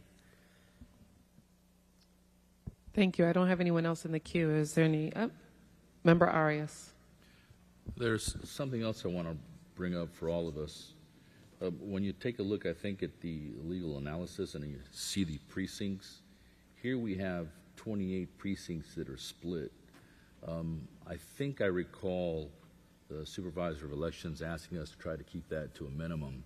I think 28 is quite a bit. And again, I remember my map very well. I tried to split as little districts, precincts as I could, and I think I only ended up splitting 4. Another reason I think this particular map would have an issue, Mr. Cicado, and I think for also any future iteration of it, would be that we try to keep as much as possible to keep the precincts intact, to not make the Supervisor of Elections' life absolutely miserable come time to redrawing the precincts. I know that's not a main concern for us. It's just something we should consider, I think. Thank you, Member Arias. I don't have any additional requests to speak on this topic. Hearing no further requests, it'd be appropriate to receive a motion regarding Spears Map 2. We have a motion from Member Arias to reject Spears Map 2, second by Member Alphonse. Any further discussion? Hearing none, Madam Clerk, will you please call roll? Member Olszewski, Member Jackson, Member De La Portilla, Member Kilsheimer, Member Arias, Member Callen is absent, Member Jones is absent, Chair Perez, Aye. Chair Evans, Aye. Member Baga, Member Washington, No. Member Spears, Member Afont, Member Pizzini, Member Henry. Motion passes. All right, thank you very much. So today's 2 maps on discussion were not accepted by the commission, but by the committee, but I do expect we'll see some additional maps in the future. The remaining item on our agenda is closing remarks. Co-chair, well, is there anyone else on the committee who wants to make a comment? Member De La Portilla? Yes, thank you, Madam Chair. I wanted to share something with the committee. Last night, Commissioner Moore asked me to attend a town hall meeting in Rosemont. It was a joint city-county town hall meeting, annual meeting to discuss transportation, to discuss a bunch of issues that impact the Rosemont community. The city of Rosemont, the community of Rosemont is just north of downtown Orlando. And then I was given the opportunity to speak about this process, redistricting, and Commissioner Moore brought up Member Spears' both maps, and we had discussions. There was about 80 people there, and then there was some Q&A from the audience. There was a senior citizen, a woman probably over 80 years old, that asked a question that I could not answer. She said, do these districts impact funding? Commissioner Moore immediately said, she said no. But I kept thinking, I said, you know, this is something that we haven't really discussed. So I went back and I did my own research. It was late last night because it troubled me that I couldn't really come up with an answer. And as a matter of fact, there will be an impact. There's some examples in recent years where county programs have been initiated that would provide districts for funding. For example, former Mayor Jacobs 10 years ago created a program called Invest. By the way, I've done research on this, and I'm going to share this with Levon and Attorney White, and then share with the board. This is very important.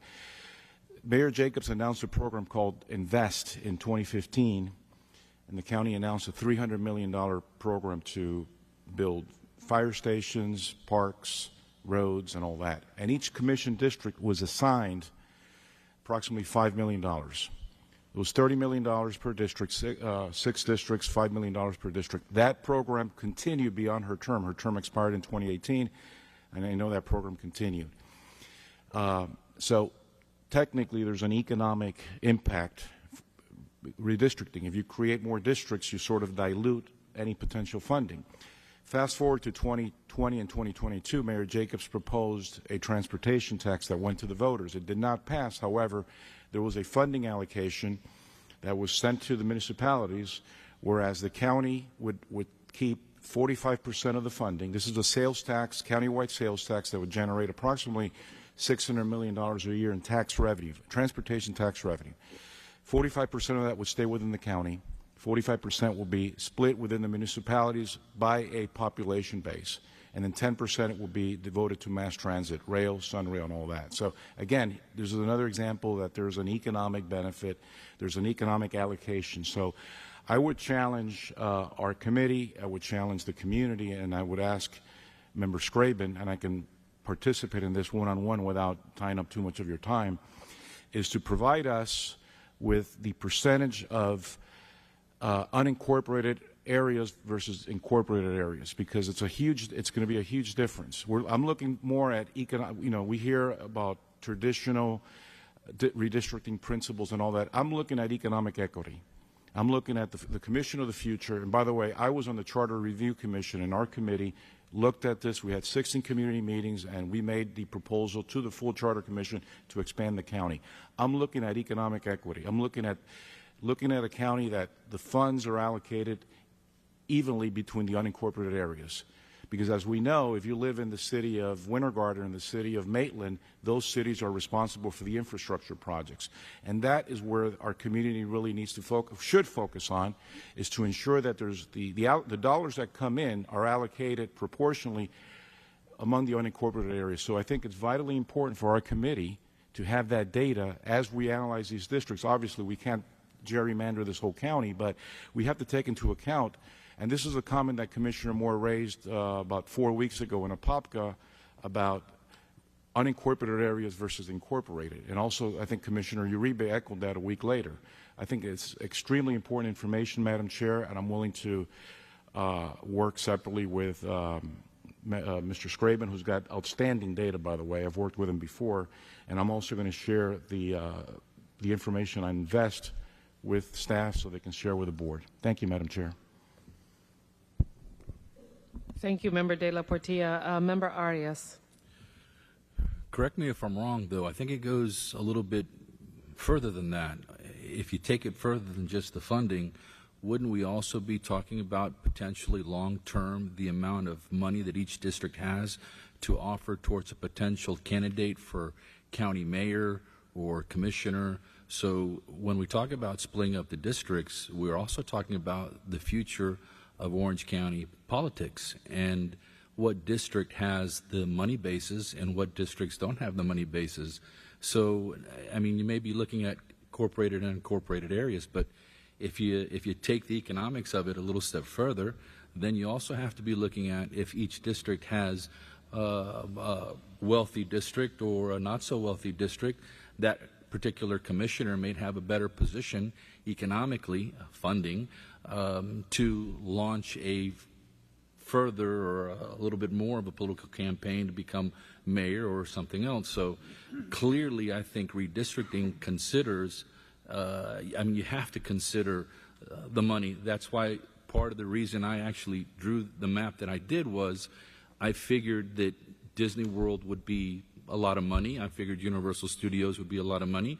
I figured Travis Stock is a lot of money. I figure University of Central Florida is a lot of money. And so when you go and you try to redistrict all these areas, and I'm trying to give all these people an economic base, and you take into consideration all of this money, and yes, we have to find a way to distribute it equally. But it goes more than just the public funding. It goes more than just, in my opinion, incorporated or corporated. It goes a lot further than that. It goes also to the wealthy district or the, unfortunately, let's say, less wealthy district, and long term, what that means for that particular commissioner or that particular district. I may be wrong. You're welcome to correct me. I'm not a politician, but it would seem that way to me. Madam Chair, I don't believe the county tracks political contributions by district. Am I correct, Mr. Skraban? It just seems to be common sense to me, Mr. De La Portilla, that if I have a district that has a hell of a lot more money than another district, I think I can better fund that commissioner for a future plan than someone who doesn't have that type of money. All right, we next have Member Alfont. That's one of the reasons I voted against your proposal, Commissioner De La Portilla, because this creates a problem.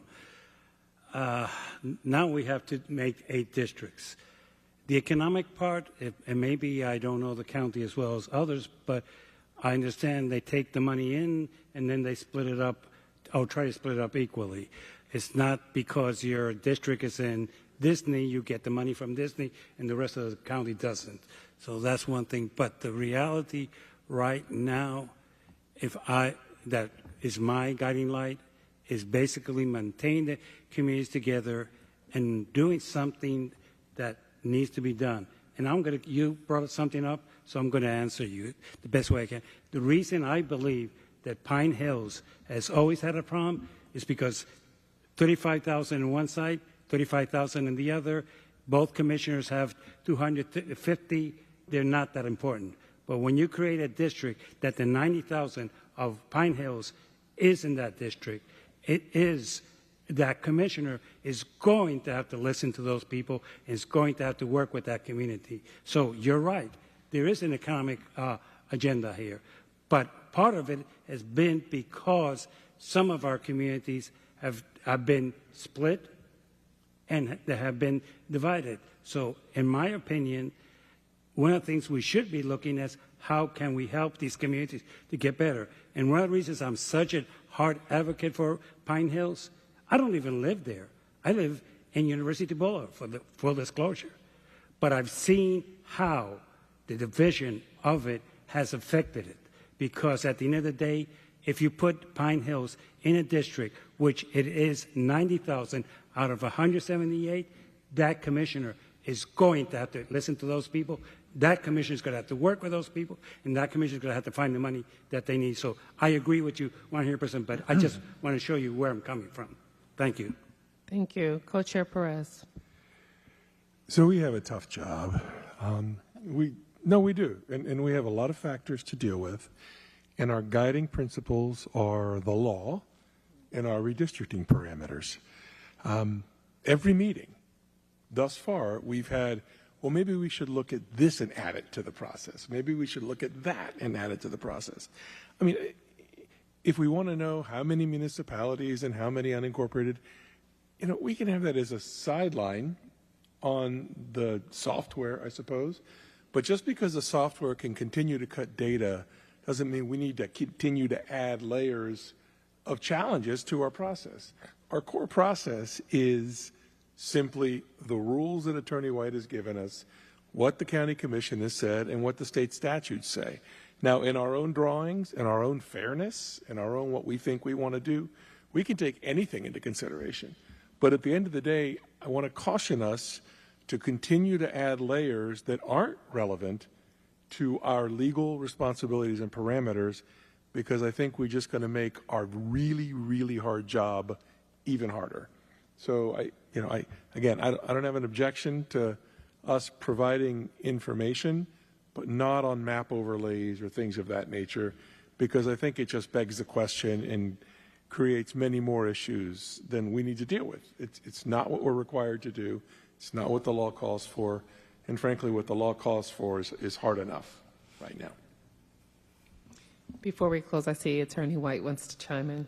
Yes, if I may, just as a point of information, beginning with Member Baga's map, the technical report actually does include a data table for the incorporated and unincorporated areas by district. So just for everyone's benefit, that information is now available. Thank you. All right. Well, we appreciate everyone's attendance this evening. And at this time, it would be appropriate to remind you that our next meeting is, Ms. Levon, will you tell us? It is May 7th at the Board of County Commission Chambers located at 201 South Roslyn Avenue in downtown Orlando. Thank you. And I see Commissioner Scott has come in. We were just about to adjourn, so we'll yield yes. We might.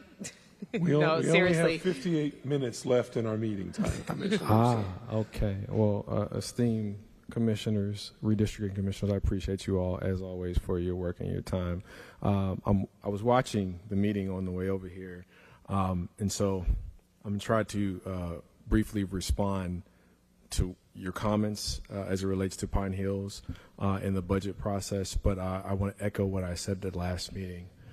Folks, this is your community, and so each of you, whether you participated in public comment or not, you have things that are important to you in your community. But understand, as we add 2 districts, there are going to be some gives and takes for what is going to benefit the entire county. And so I would encourage you, those who are engaged in the process or want to be engaged in the process, talk with your neighbors, not just the neighbors in your respective districts, but in the neighboring districts as well. Because again, think in your head what your district should look like when this process is over. Think in your head, what is your non-negotiable? And then think about what it is that you're willing to give to contribute to the benefit of the entire county. Commissioners, as it relates to Pine Hills and the splitting of Pine Hills, I do not have a map yet. I am engaged in this process because I do want to understand the district-specific issues as it relates to redistricting and the larger county issues. But I'm open to a conversation, right? When it comes to Pine Hills being split, as I've shared before, take into consideration your source. Candidly speaking, the folks that are, or at least some of them, have run for office before. And that is a factor in why they may want a district to look a certain way over another. As other folks have said in public comment, I have no issues with the commissioners. We're able to work cross-functionally. And, you know, the majority of Pine Hills is in District 6, and it's represented by me, and I believe I've done the best job that I can to be a commissioner. When you talk about budget, the budget that comes to the board is the chairman or the mayor's budget. County commissioners are given direction to try to work what they want done in any given community in the department's budget. And for those of you who have been in leadership positions, you know you have your budget of what you want to do for your projects and things like that. And then a commissioner or anyone comes, hey, can you do this? And you have to try to make it work. When we do projects, the projects are based on funding, state, federal funding, county funding, and need. And so if there's a road in any district that needs more attention because of either traffic or it's deteriorated, that one's going to take precedent regardless of what the commissioner wants. But again, I want to stress that the chairman, the mayor, presents their budget to the board for their approval or not. The INVEST project that Mr. DePortilla mentioned, it did happen under Mayor Jacobs. Most notably for District 6, it was the Multicultural Center that is still working, and thanks to Congressman Frost, we're able to push that project faster, a little bit longer, where it's 60,000 square feet, 20,000 for the community center, 20,000 for seniors, and another 20,000 for a innovation and technology lab. But that's not the norm. I don't have a pot of money and says, hey, these are the projects I want to do. The only thing that has changed since I've become a commissioner is sidewalks and speed bumps. Each commissioner gets a discretionary budget. At that time, when I was elected, it was $75,000 to do sidewalks, speed bumps, and traffic safety, common things, smaller projects. They've changed that to $100,000, but that took 2 years to get to that point. And so I hear different perspectives, but I've, again, done the best that I can to represent the majority of Pine Hills, which is in District 6. The other thing is, I do not want, or I am not against, I have no opinion on whether or not Pine Hills should be a city. I've asked that question before. But what I can say is who's going to put in the time and the resources to make that happen? Where is the money going to come from? Who's going to fund it? And those are the questions that I present to the leadership of the Pine Hills Community Council and any member who asks me. So I'm not for it, I'm not against it, but I know, as one of the members pointed out, it's not an easy process, it's not a long process. But again, I thank you all for your work. Looking forward to hearing more dialogue and seeing additional maps, but I don't have a map. I don't have an idea of what the district looks like yet because I'm still trying to understand really the other districts and what they're looking for because, again, there are going to be some gives and takes across the board for the greater good, and I think that conversation needs to be taken into consideration and, more importantly, have with these folks in the room so when they're coming to you all, they have a good idea what their district looks like, but also how their district changes and how it's going to impact their neighbors in any other district in the county. So thank you for staying a little bit longer for me. I appreciate you allowing me time to speak, and I appreciate you guys for the time and service. Thank you, Commissioner Scott. All right. Well, ladies and gentlemen, we appreciate your time tonight. As a reminder, our next meeting is May 7th in the Board of County Commissioners chambers at 6 p.m. Also, I wanted to remind you all that ocfl.net/redistricting will lead you to everything about what we're doing here and all the resources you've heard discussed today. I encourage you, ocfl.net/redistricting, sending it to all your friends, throw it in the group chat, let everybody know what's going on. It'd be appropriate to receive a motion to adjourn. All right, motion and a second. We are adjourned. Thank you all. Have a good night.